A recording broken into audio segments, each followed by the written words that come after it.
बाल विद्या मंदिर उच्च माध्यमिक विद्यालय कत्रीपुरा नागौर के ई लर्निंग प्लेटफॉर्म से दुर्गादास आप सबका हार्दिक अभिनंदन करता हूँ। व्यवसाय अध्ययन क्लास 11th व्यावसायिक संगठन के स्वरूप एक नया चैप्टर शुरू करते हैं। इसमें अपन सबसे पहले निजी एवं सार्वजनिक क्षेत्र पढ़ते हैं।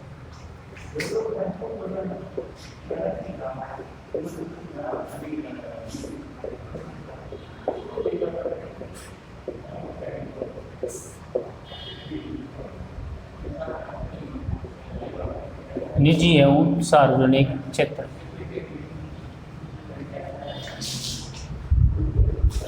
व्यावसायिक संगठन के बहुत सारे रूप हैं। एकल व्यापार, साझेदारी, जिनके हम पहले थोड़े बहुत वीडियो पढ़ चुके हैं, कंपनी है, उन सबको मिलाकर उनके दो भाग बना दिए गए, एक तो सार्वजनिक क्षेत्र का और एक निजी क्षेत्र का। सार्वजनिक क्षेत्र में प्रबंध संचालन सरकार का होता है, या तो वो केंद्र सरकार का है या राज्य सरकार का है, या केंद्र और राज्य संयुक्त रूप से इनका प्रबंध संचालन भी करती है, वो सार्वजनिक क्षेत्र कहलाता है। सरकारी क्षेत्र कह सकते हैं। सरकार की जो कंपनियां हैं, सरकार के जो विभाग है, वो इस सार्वजनिक क्षेत्र में आते हैं। और निजी व्यक्तियों की कंपनियां, निजी लोगों की जो बनाई हुई जो कंपनियां हैं, वो निजी क्षेत्र में आते हैं। तो बड़े रूप में अलग अलग व्यापार के हैं क्षेत्र, लेकिन उन सब को हम दो भागों में बांट दिया गया है, निजी क्षेत्र और सार्वजनिक क्षेत्र। व्यापार के कई स्वरूप हैं। कंपनियां हैं, सहकारी समितियां हैं, एकल व्यापार है, छोटे दुकानदार है, बड़े दुकानदार है, ये सभी व्यवसाय के क्षेत्र में आते हैं, लेकिन इनको मूल रूप से दो भागों में बांटा गया है। जो विदेशी कंपनियां हैं वो निजी क्षेत्र के बहुराष्ट्रीय कंपनियों में आती है। उनके बारे में हम आगे वीडियो में पढ़ लेंगे। आज हम निजी क्षेत्र और सार्वजनिक क्षेत्र का पूरा विस्तृत वर्णन पढ़ते हैं। व्यवसायिक क्षेत्र जो है वो हमारे जीवन को प्रभावित करता है। व्यापार जगत हमारे जीवन को प्रभावित करता है। ये हमारी अर्थव्यवस्था के महत्वपूर्ण अंग है। हमारी अर्थव्यवस्था निजी और सार्वजनिक क्षेत्र दोनों पर टिकी हुई है, दोनों पर निर्भर है। हमारी भारतीय अर्थव्यवस्था में निजी क्षेत्र और सरकारी स्वामित्व यानी सार्वजनिक क्षेत्र दोनों की भागीदारी है। इसलिए इस हमारे देश को हम मिश्रित अर्थव्यवस्था कहते हैं, कंबाइन इकोनॉमी कहते हैं। व्यावसायिक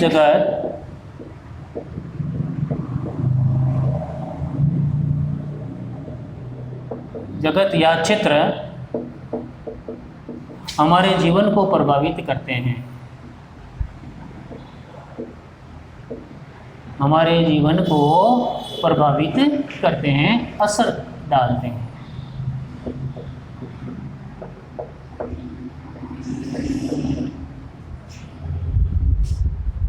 हमारा जो जीवन है इस अर्थव्यवस्था पर ही निर्भर है। अभी वर्तमान में आपने देखा 4-5 महीनों से किस तरह हमारी अर्थव्यवस्था है वो बड़ी कमज़ोर हो गई एक महामारी के कारण। तो ये व्यावसायिक जो क्षेत्र है वो हमारे जीवन को प्रभावित करते हैं। बहुत सारे प्रवासी मजदूर एक स्थान से दूसरे स्थान पर चले गए, तो हम कहते हैं भाई व्यावसायिक जगत है वो हमारे जीवन को प्रभावित करते हैं। ये हमारी अर्थव्यवस्था के अभिन्न अंग है। ये हमारी अर्थव्यवस्था के अभिन्न अंग है।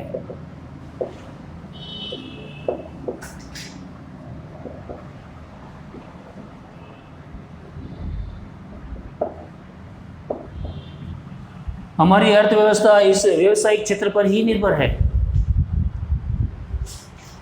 हमारी अर्थव्यवस्था में निजी क्षेत्र और सार्वजनिक क्षेत्र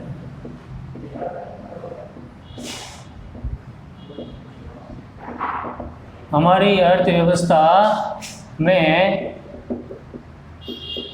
निजी एवं सार्वजनिक क्षेत्र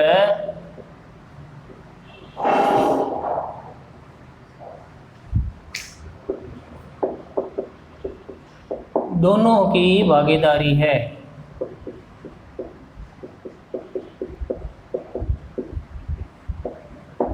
इसे मिश्रित अर्थव्यवस्था कहते हैं।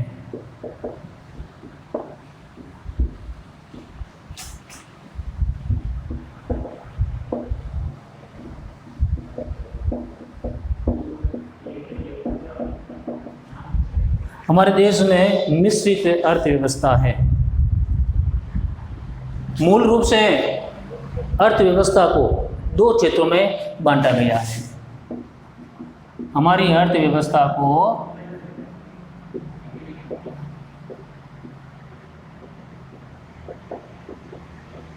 दो क्षेत्रों में बांटा गया है।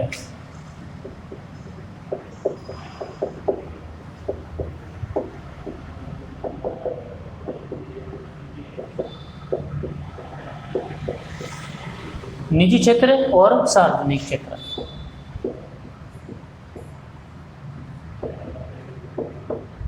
निजी क्षेत्र और दूसरा आता है सार्वजनिक क्षेत्र।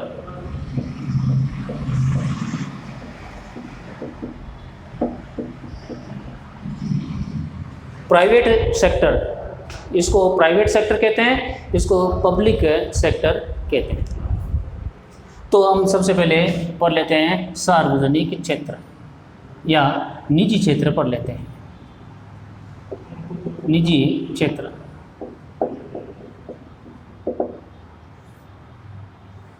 प्राइवेट सेक्टर, इसमें निजी व्यक्तियों की हिस्सेदारी होती है, निजी व्यक्तियों का स्वामित्व होता है। इनमें स्वामित्व निजी व्यक्तियों का होता है।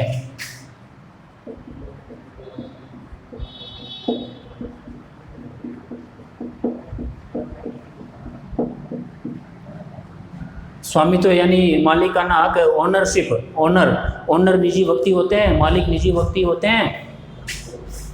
प्रबंध संचालन की क्रिया देखते हैं। प्रबंध संचालन व्यक्तियों के हाथों में होता है।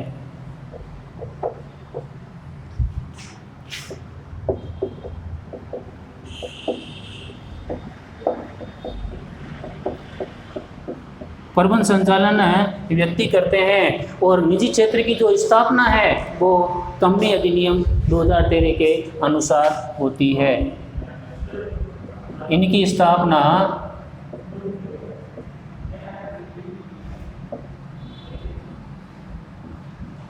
कंपनी अधिनियम 2013 के अनुसार होती है।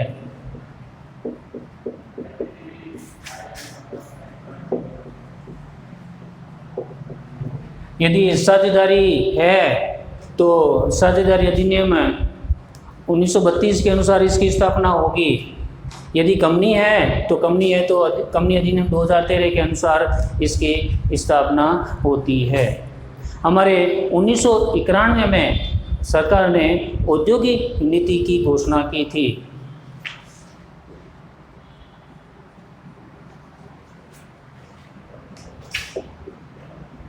उन्नीस सौ 91 में औद्योगिक नीति की घोषणा के बाद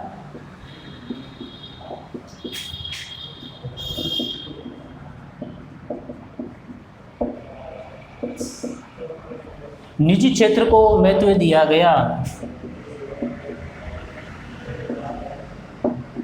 निजी क्षेत्रों को महत्व दिया गया।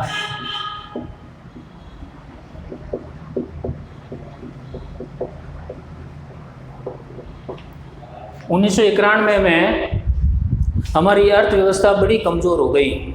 1991 में बड़ी अर्थव्यवस्था में मंदी आई। हमारा जो वित्तीय भंडार था वो बड़ा कम हो गया। इसलिए सरकार ने 1991 में औद्योगिक नीति बनाई। इस औद्योगिक नीति में निजी क्षेत्र को महत्व दिया गया। निजी क्षेत्र के लिए व्यावसायिक क्षेत्र खोल दिए। 1991 से पहले प्राइवेट सेक्टर में बहुत ही कम व्यवसाय थे। कौन कौन से तो जो निजी क्षेत्र में खोल दिए गए वो मैं अभी लिखवा दूंगा। जो बहुराष्ट्रीय कंपनियां होती है वो भी निजी क्षेत्र में आ गई। निजी क्षेत्र में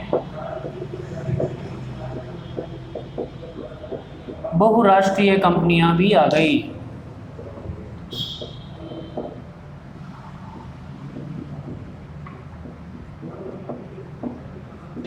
आज हम कई तरह के प्राइवेट बैंक सुनते हैं, जाते भी हैं कि भाई ये प्राइवेट बैंक है। 1991 से पहले प्राइवेट बैंक नहीं थे। 1991 से पहले प्राइवेट बैंक नहीं थे। 1991 में निजी क्षेत्र को महत्व दिया गया, तो 1991 के बाद में निजी क्षेत्र में बैंक खुलने लगे। 1991 के बाद में बीमा कंपनियां भी निजी क्षेत्र में आ गई। 1991 के बाद में वायु सेवा, हवाई सेवा, उड्डयन, जो हम ऐसा कह सकते हैं हवाई जहाज, एरोप्लेन, ये 1991 के बाद में निजी क्षेत्र में आ गए। जेट एयरवेज है, सहारा इंडिया है, ये निजी क्षेत्र की कंपनियां हैं जो 1991 के बाद में आ गई, क्योंकि 1991 से पहले हवाई सेवाओं पर सरकारी नियंत्रण था।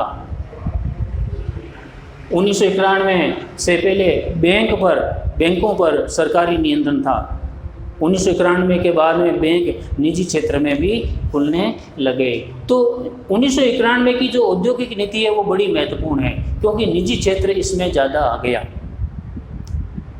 निजी क्षेत्र में डाक सेवाएं भी निजी क्षेत्र में आ गई। हम कोरियर सर्विस के बारे में जानते ही है। ये कोरियर जो सेवा होती है वो 1991 के बाद में निजी क्षेत्र में खुल गई। डाक सेवा, भाई हमने पत्र को, लेटर को कोरियर के द्वारा भेजा, ये कोरियर जो सेवा है वो 1991 के बाद में निजी क्षेत्र में डाक विभाग की सेवा है। हम पोस्ट ऑफिस के बारे में पढ़ चुके हैं, पोस्ट ऑफिस जाते भी है। पोस्ट ऑफिस सार्वजनिक क्षेत्र में आता है, वो अभी भी कार्य कर रहा है, लेकिन 1991 में कई क्षेत्रों को निजी क्षेत्र में खोल दिया गया।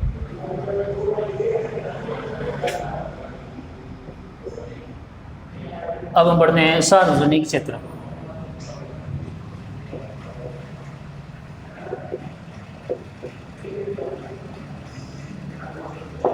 निजी क्षेत्र की कंपनियां आपको पता ही है, रिलायंस, जियो, ये सब निजी क्षेत्र की कंपनियां हैं। अब बढ़ते हैं सार्वजनिक क्षेत्र, सरकारी क्षेत्र, जिस पर सरकार का नियंत्रण होता है। सरकार स्वामित्व होती है,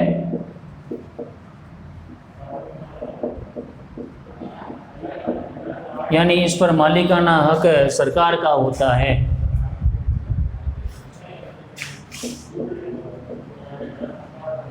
सरकार के द्वारा प्रबंध संचालन किया जाता है।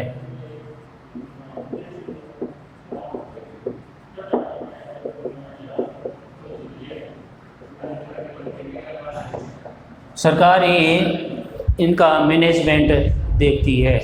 सार्वजनिक क्षेत्र की जो कंपनियां हैं या सार्वजनिक क्षेत्र है, इनका मैनेजमेंट सरकार देखती है। अब इसमें केंद्र सरकार भी हो सकती है, राज्य सरकार भी हो सकती है, और दोनों सरकारें संयुक्त रूप से मैनेजमेंट कर सकती है। सार्वजनिक क्षेत्र बड़ा ही महत्वपूर्ण क्षेत्र है। हमारी अर्थव्यवस्था का अधिक से अधिक जो भाग है वो सार्वजनिक क्षेत्र में ही आता है। इनकी जो स्थापना होती है वो संसद के अधिनियम के द्वारा भी कर सकते हैं और कंपनी अधिनियम के अनुसार भी होती है। इनकी स्थापना संसद के द्वारा विशेष अधिनियम पारित करके कर सकती है। विशेष अधिनियम के द्वारा पारित करवाना पड़ता है, अधिनियम पारित करवाना पड़ता है, उसके बाद में इसकी स्थापना होती है। कंपनी अधिनियम 2013 के अनुसार भी हो सकती है।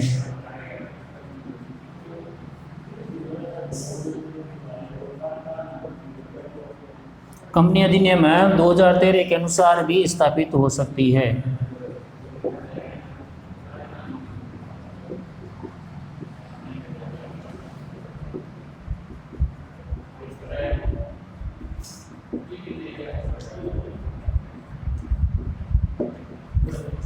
दोनों तरीके से इनको स्थापना या इन कंपनियों का निर्माण कर सकते हैं।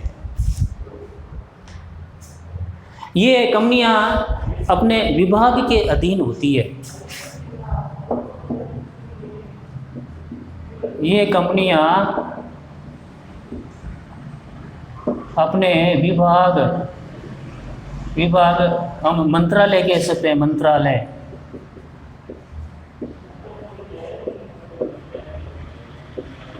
अधीन काम करती है।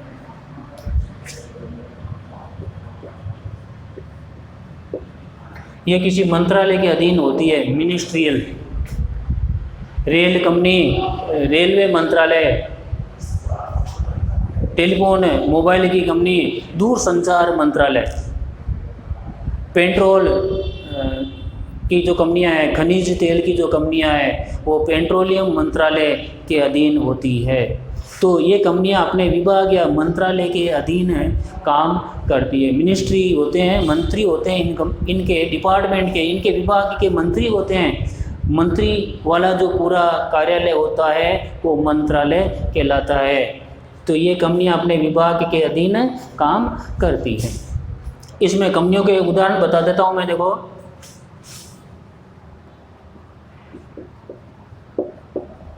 Hindustan petroleum,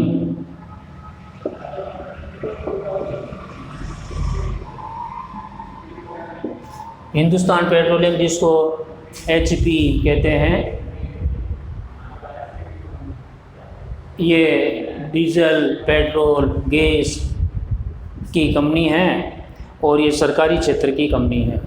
Indian oil, Indian oil, Indian oil company भी सार्वजनिक क्षेत्र की कंपनी है। राष्ट्रीय ताप विद्युत निगम, राष्ट्रीय ताप विद्युत निगम,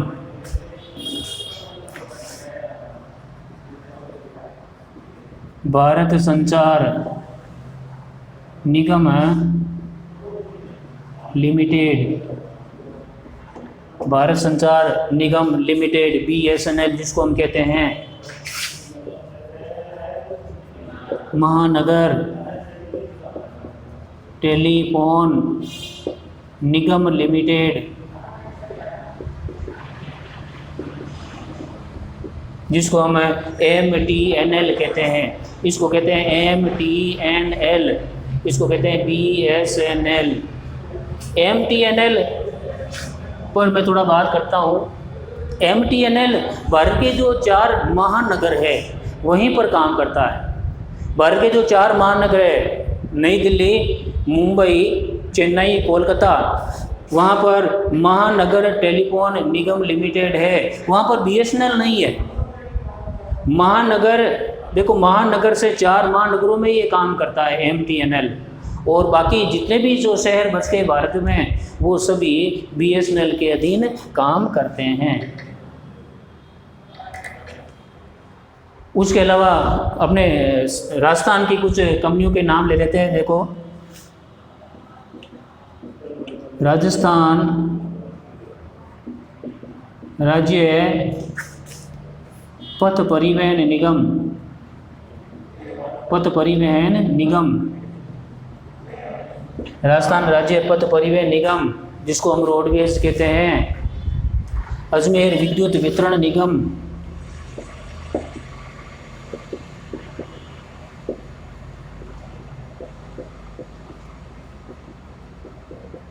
अजमेर विद्युत वितरण निगम AVVNL, ये सभी अपने सार्वजनिक क्षेत्र की कंपनियां आती है। इसमें से कुछ एक राज्य सरकार की है, कुछ केंद्र सरकार की है। इसके अलावा अपने भेल, BHEL, भेल केंद्र सरकार की कंपनी है। Bharat heavy electric limited, SAIL, SAIL, भारतीय इस्पात प्राधिकरण निगम limited, steel authority India limited, ये भी सार्वजनिक क्षेत्र की, ये दोनों केंद्र सरकार की कंपनियां हैं। इन पर प्रबंध संचालन केंद्र सरकार करती है। सार्वजनिक क्षेत्र की कंपनियां 3 तरह की हो सकती है। सार्वजनिक क्षेत्र 3 तरह के हो सकते हैं। एक तो विभागीय होता है, विभाग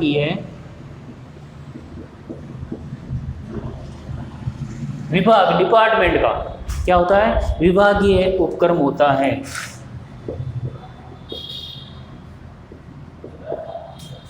सार्वजनिक क्षेत्र के 3 तरह के उपक्रम हो सकते हैं। विभागीय उपक्रम, विभागीय का मतलब डिपार्टमेंट, जैसे रेलवे डिपार्टमेंट, डाकदार विभाग, रेलवे विभाग, इसमें ये विभागीय उपक्रम में आते हैं। दूसरा आता है वैधानिक निगम, वैधानिक निगम,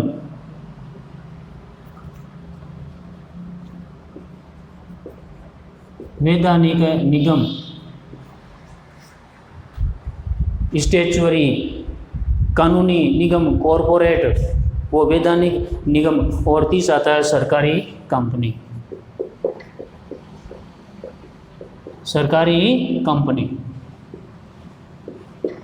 मैंने यहाँ पर जो आपको उदाहरण लिखा है, इनमें कुछ विभागीय उपक्रम के उदाहरण हैं, कुछ वैधानिक निगम के हैं और कुछ सरकारी कंपनियों के उदाहरण हैं। आप ये पूरी जानकारी अपने नोटबुक में अवश्य लिखें।